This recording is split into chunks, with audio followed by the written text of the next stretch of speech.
that we don't recognize in the process, that humanizing aspect that we need to recall and practice to make sure that we're, kind and empathetic and not just, you know, trying to get to an answer or save the institution X amount of money. You have to have some sort of critical thinking that, looks at beyond the numbers, the person and the people in the institution and your own context.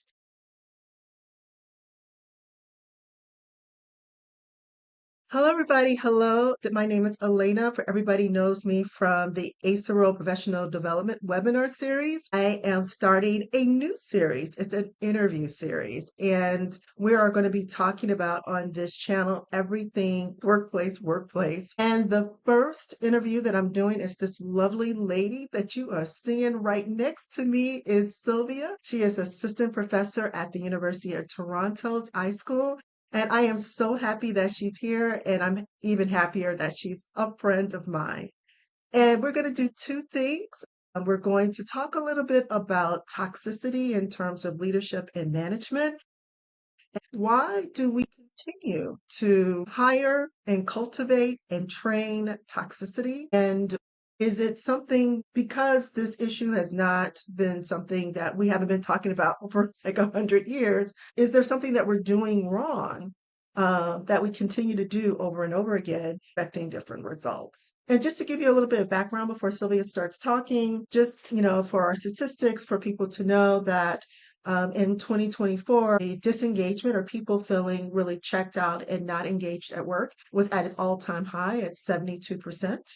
Burnout is about 70%, and that's not just in the United States, that is globally. And a new poll that came out in Gallup that says basically that 74.9% of employees who experience toxic workplaces, 78% of them attribute it to poor leadership and management. So if we say this, and when you think of like, even when you go to Gallup and you look at sort of global statistics from 10, 15, 20 years ago, it's the same numbers, right? And so it seems like we make some progress, but we're going in the wrong direction. So I am so happy that Sylvia's here. Her expertise is in critical to just have a dialogue with her about her thoughts and to answer general questions about that. And then please, if you have additional questions, you want to put it into the box later and we'll answer it at another time. So the first question I have for Sylvia is to talk to us about critical management studies and power structures and power imbalances in the workplace. Hi, Elena. It's so great to be here, and I'm so excited to have this conversation with you. Critical management studies is a sort of a passion area of mine. So, with power structures through the critical management studies lens, we kind of look at the way we set up institutions in a hierarchical manner that allow for that power to persist in different ways, even though we as academic librarians, you'll hear, or in certain institutions or organizations will say, we're a flat organization. But that is just a mask for the real hierarchy that exists, that is complicated by the roles where power is imbued in the kind of work that person will do, or somebody who is, a quote unquote leader or manager. And yes, just before we move forward, leader and manager are often conflated, and those are two different words with different meanings, and manager is more like a formal role, whereas anyone can be a leader in their own institution. So that can pose a lot of issues because of how organizations are set up and then the way we deny how that organization is set up. So we continually reproduce the same kind of power structures or reporting structures, as we would say, and if we were looking at it through an organizational lens, and that kind of allows for that a person or a small group of people to maintain power over a majority of people in the organization. And through the critical management studies lens, one of the things it likes to delve into is the issue around how managers are oriented to a kind of thinking because of management studies, organizational studies, how it frames the manager or someone in a management role as center to the organization. And so that kind of that's one component of managerialism that you might see is that kind of centering of the manager in the organization, which then perpetuates these kind of savior or saviorism kind of narratives, reproduces the idea that we can only be saved by a few, that we can't save ourselves unless we have the right, manager or quote unquote leader in place. So those kinds of problematic, I guess, ideologies or thinking in management studies is typically unearthed by critical management studies. Now, I don't want to say it's the perfect lens to look at things through because it's very limited in certain ways. So for example, if you want to look at like maybe issues around how employees are being treated through a variety of different critical lenses, CMS might not have those components. And so you often have to kind of work with multitude of different critical theories to intersect and kind of build on each other. CMS is strictly sort of focused on the management studies field and how it kind of perpetuates this thinking, which can be imperfect sometimes because, as you know, sometimes we debate the meaning of words endlessly without any action. And so it's important that there is that actionable component. And I think that's what a lot of the CMS scholars have been talking about is how do we turn what we're talking about into something that's actionable in business schools and management studies, things like that. So just, following up what you said, because, it seems also in our organizations, we also are looking at it through a lens of scarcity too. So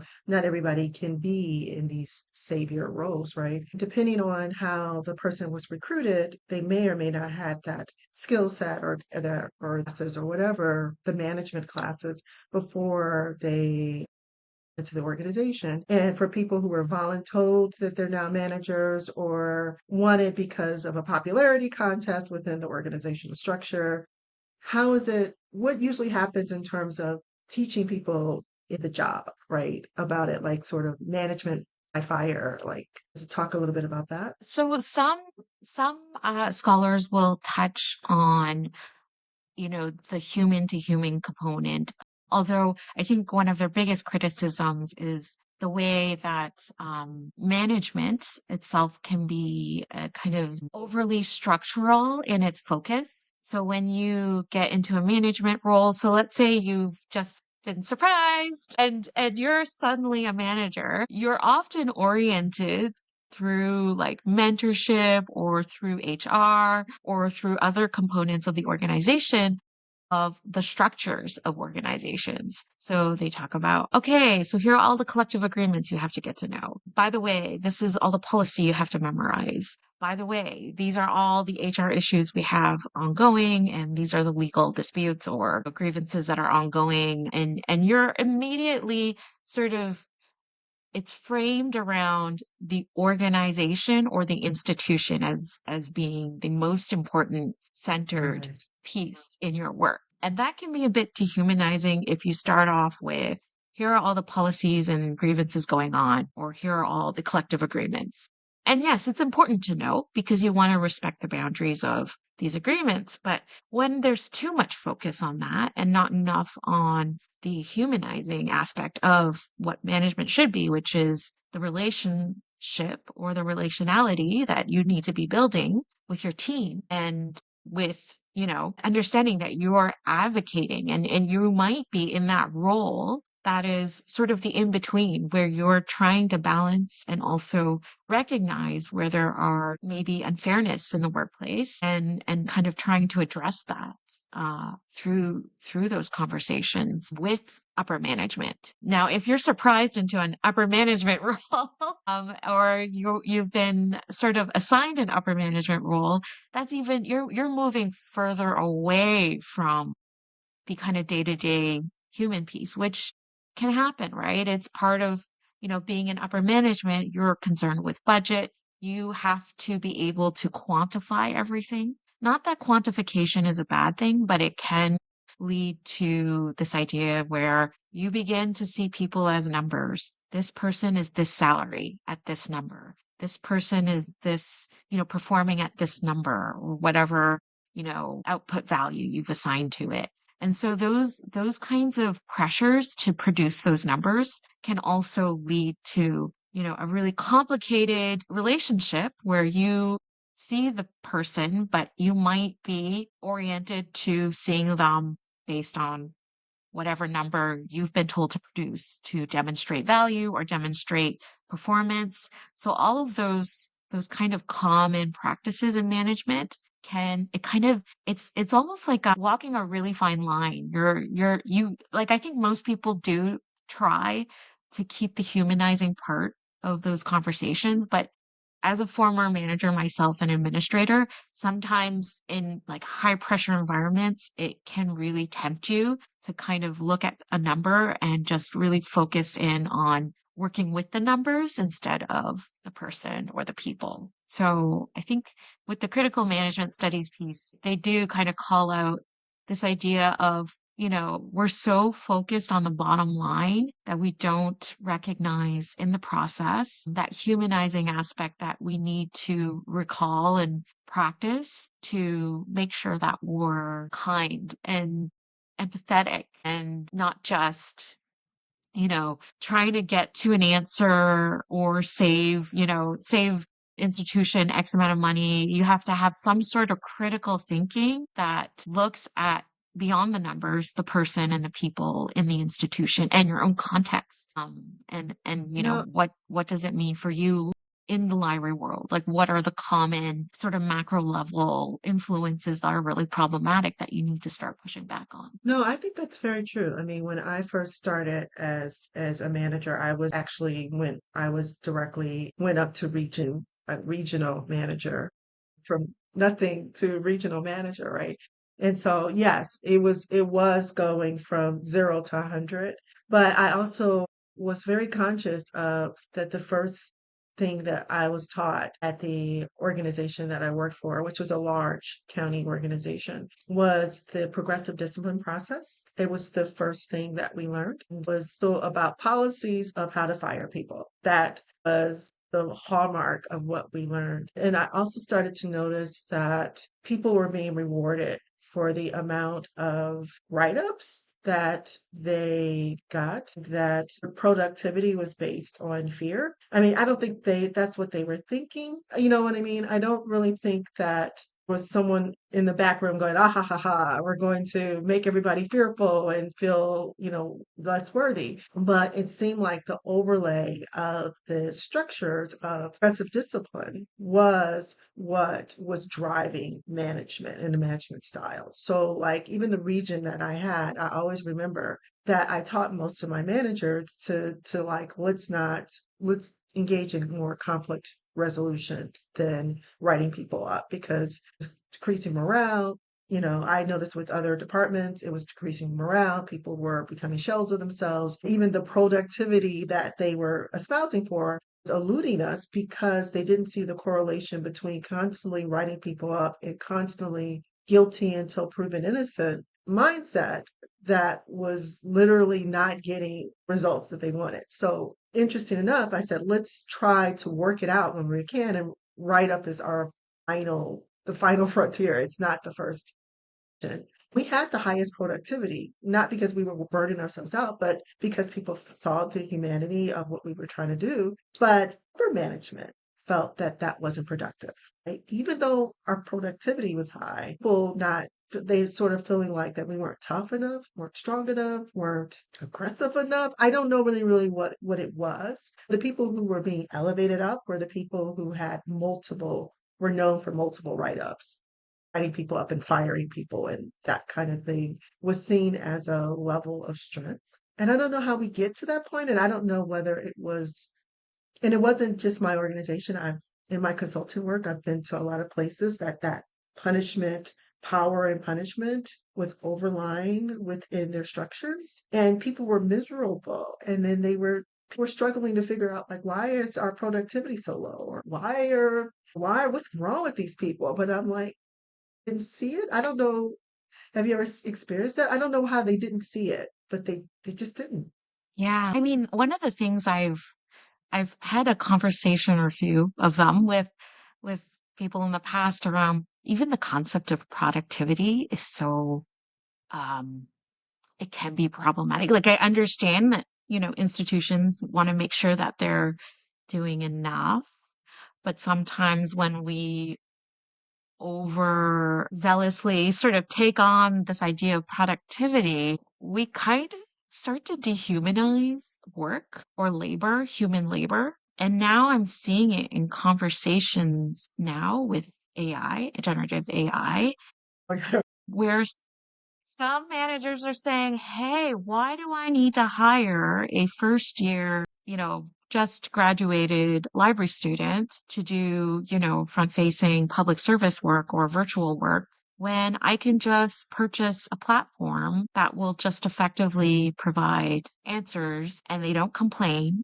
Gen AI can't complain. I don't have to deal with unions. I don't have to. And so that that kind of thinking, and I understand that libraries are under pressure with budget cuts, but as soon as you accept and you rationalize away the human piece of labor, then you start to take on these components or aspects of things that really begin to remove like the manager or really kind of reinforce to the manager or person who is possibly in a management or upper management role that they don't need to be human. They don't need to, you know, have those social emotional skill sets. In fact, it might be easier just to replace parts of jobs with generative AI to reduce the interaction with humans or people. And I think that speaks to more broadly, at least not through the critical management studies lens, but through other critical theories, the discomfort, like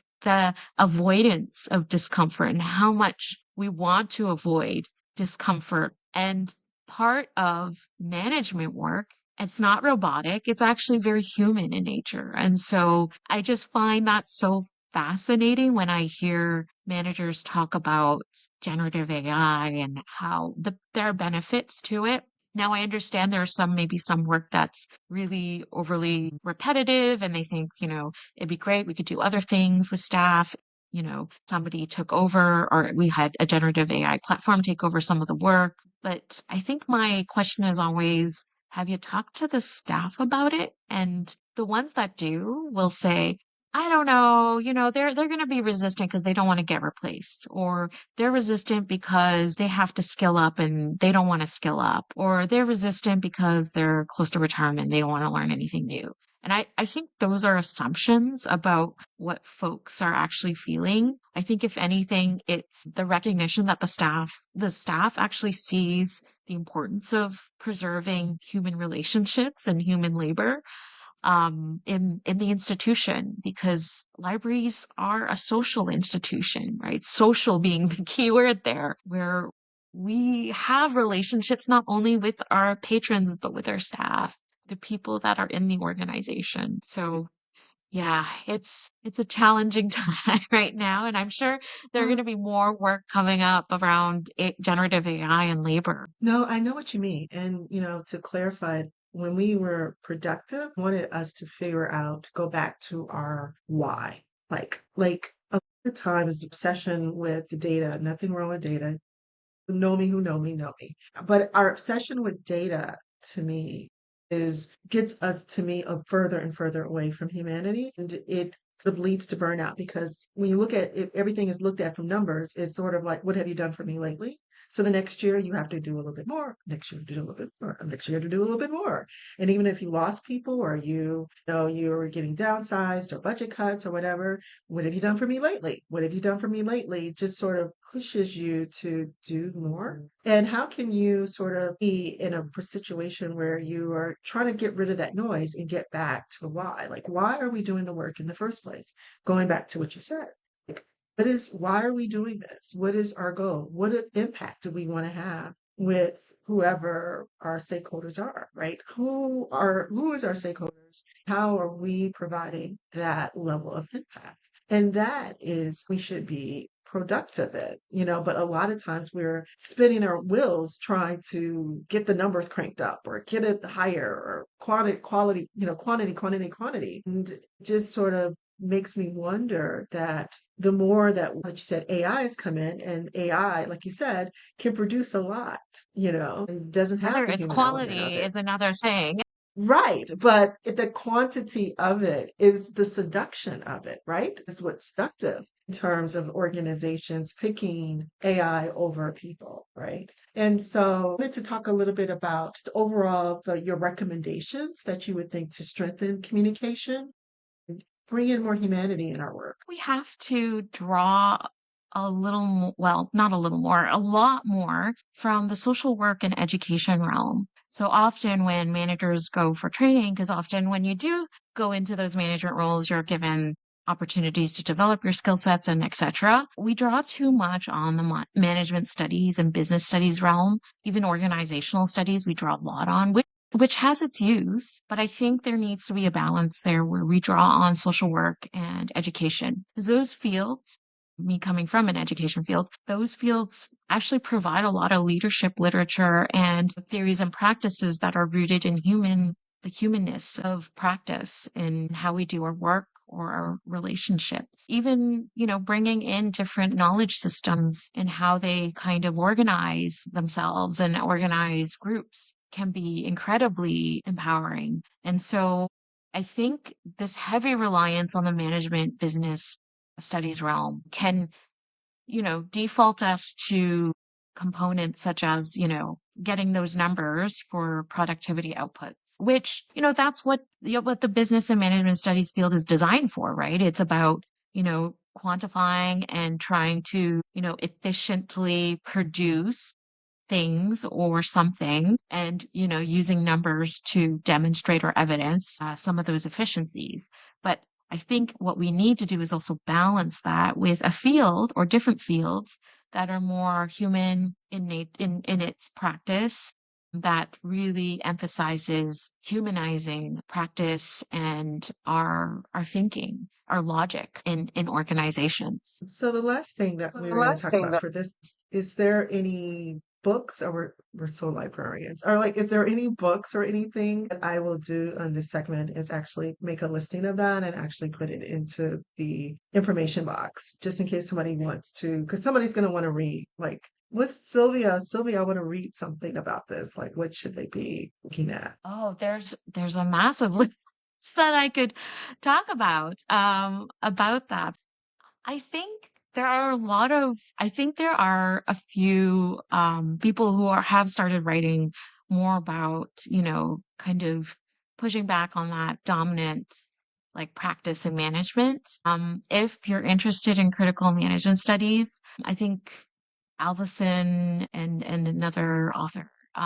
They've sort of created that core text, but there have been, I would read other people who have expanded in those areas. There's one on post-colonial theory in organizational studies that's really good. And there's also some critical leadership texts by Helena Liu that's really good that talks about, really noticing the ways that we fantasize about leadership and noticing how it's done in the media and how it reflects back in our own organizations. I think that's really important. Once you read that book, you'll watch TV shows and you'll go, ooh, that's saviorism right there. Or like, ooh, that's a little like capitalistic right there. So you start to notice things in the media, and in your everyday.